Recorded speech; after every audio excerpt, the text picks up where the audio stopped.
Good morning সবাইকে। সবাই কেমন আছে? আশা করি সবাই ভালো আছো, আর আমিও ভালো আছি। চলে এলাম একটা নতুন ব্লগ ভিডিওর সাথে। তো সকাল সকাল ঘুম থেকে উঠে পড়ছি, আর আজকের ভিডিওটা আমি এখন থেকেই শুরু করছি।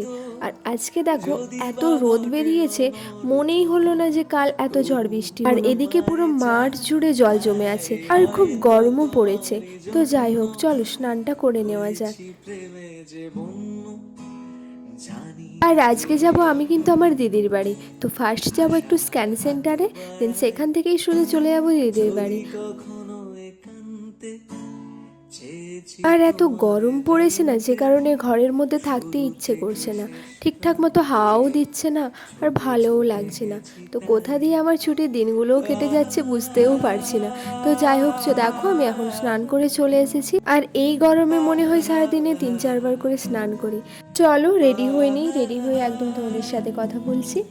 আমি যে দুরন্ত দু চোখে। তো দেখো এখন আমি পুরো রেডি হয়ে গেছি, আর আমি যাব, আমার সাথে আমার বাবা যাবে। আর আমি এরকম ঢং করছিলাম বলে আমার মা সাইড থেকে দাঁড়িয়ে দাঁড়িয়ে হাসছিল। তো এই দেখো, এটা আমার মামুনি। তো যাই হোক, তারপর মায়ের এই জুতোটা আমাকে দিল পরার জন্য। জুতোটা ছিল খুবই সুন্দর, আর এই ড্রেসটার সাথে ভালোও লাগছিল, আর আমি তাই এই জুতোটা পরেও নিলাম। আর এই দেখো বাইরে বেরিয়ে পড়েছি। আর ওইদিকে বাবা গেছে দিদির বাড়ির জন্য মিষ্টি কিনে আনতে। আর এটা হলো আমাদের বাড়ির নুনি।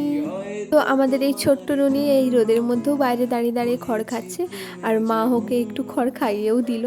তারপর আমার বাবাও চলে এলো মিষ্টি নিয়ে, এবং আমরা যাওয়ার জন্য একদম রেডি হয়ে গেলাম। বাবা বাড়ির মধ্যে স্কুটিটা রেখে চলে আসবে, কারণ সাথে যাবে আরেকটা কাকু, আমরা কাকুর গাড়িতে যাব। তো গাড়িতে 3জন মিলে উঠেই পড়লাম এবং চললাম দিদিদের বাড়ির দিকে। প্রথমে গেলাম আমাদের এখানে মেদিনীপুর স্ক্যান সেন্টারের একটা শাখা রয়েছে তেমাথানিতে, ওখানেই আমার দরকার ছিল। কিন্তু আমার প্রেসক্রিপশন খুঁজে না পাওয়ার জন্য আমি ইউএসজিটা করাতে পারলাম না, শুধু একটা ব্লাড টেস্ট করিয়ে চলে এলাম। তারপর ওখান থেকে বেরিয়ে সোজা চলে এলাম দিদিদের বাড়ি। আর এখানে দেখো এত রোদ না, মাথা পুরো ফেটে যাচ্ছে রোদে। তোমার আর এই দেখো ব্লাড নিয়েছে, এটাই তোমাদেরকে হয়তো দেখাচ্ছিলাম। তারপর ওখান থেকে বেরিয়ে পড়লাম, বাবা ওইদিকে চলে গেল বাবার অন্য দরকারে, আর আমি একটা টোটো ধরে নিলাম, টোটোতে করে সোজা চলে এলাম আমার দিদিদের বাড়ি। তো এই দেখো, এটা আমার দিদির বাড়ি। আর আগে হয়তো তোমরা দেখেছো কিনা জানি না, আমি হয়তো আগে কখনো এখানে এসে ব্লগ করিনি। আর এখানে আমি এসে বসেছিলাম, আর দিদি এসে আমার সাথে দাঁড়িয়ে দাঁড়িয়ে গল্প করছিল, আমাকে মিষ্টি খাওয়ার কথা বলছিল, এই আর কি। এটাই দাঁড়িয়ে দিকে দুজন মিলে গল্প করছিলাম। আর এদিকে দিদি রান্না করছে, এটা বোধহয় মাছের ঝোল বোধহয় রান্না করছিল। আর আমি যেই বললাম একটু ক্যামেরাতে নেবো, তাই দাঁড়িয়ে দাঁড়িয়ে হাসছিল, আর হাইও করে দিল তোমাদেরকে। তারপর অনেকক্ষণ পরে চলে এলো আমাদের হিয়ামণি, আর এদিকে মাসিমা পুজো করছিলেন। আর এই দেখো আমাদের বাড়িতে একটা ছোট্ট পুচকু রয়েছে, এটা হচ্ছে আমার দিদির নাতি। আর আমাদের এই ছোট্ট নাতি ছিল খুব মিষ্টি, আবার খুব দুষ্টু। তো যাই এবার একটু ভেতরে গিয়ে বসি, কারণ বাইরে এত গরম, একটুকুও হাওয়া দিচ্ছিল না। তাই রুমের মধ্যে ফ্যান ছেড়ে বসলাম। আর ওইদিকে হিয়ামণি তো স্নান করে চলেও এসেছে, এবার আমরা খাওয়া দাওয়া করব। আর দিদির বাড়িতে এইটা আমার দাদা গিফট করেছে, খুব সুন্দর ছিল এই ড্রেসিং টেবিলটা। আর আমার আয়নাটা তো খুব পছন্দও হয়েছে। আর ওইদিকে হিয়া চিরুনি করছিল মাথায়, আর একবার করে এদিকে ঘুরে তাকাচ্ছিল।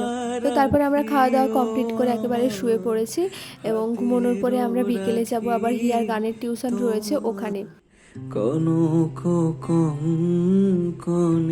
তো এখন ঘুম থেকে উঠে পড়েছি, আর মুখে চোখে জলও দিয়ে নিয়েছি। এবার বাইরে রয়েছে তালশাঁস খেতে যাব। দিদিদের বাড়িতে অনেক বড় তালের গাছ রয়েছে, আর দুপুরের বেলায় তালশাঁস পেড়ে রেখেছে, তাই আমি আর হিয়ামণি করে বেরিয়েছি তালশাঁস কাটতে যাওয়ার জন্য। আর তোমরা কারা কারা এই তালশাঁস খেতে পছন্দ করো অবশ্যই কিন্তু কমেন্ট করে জানিও।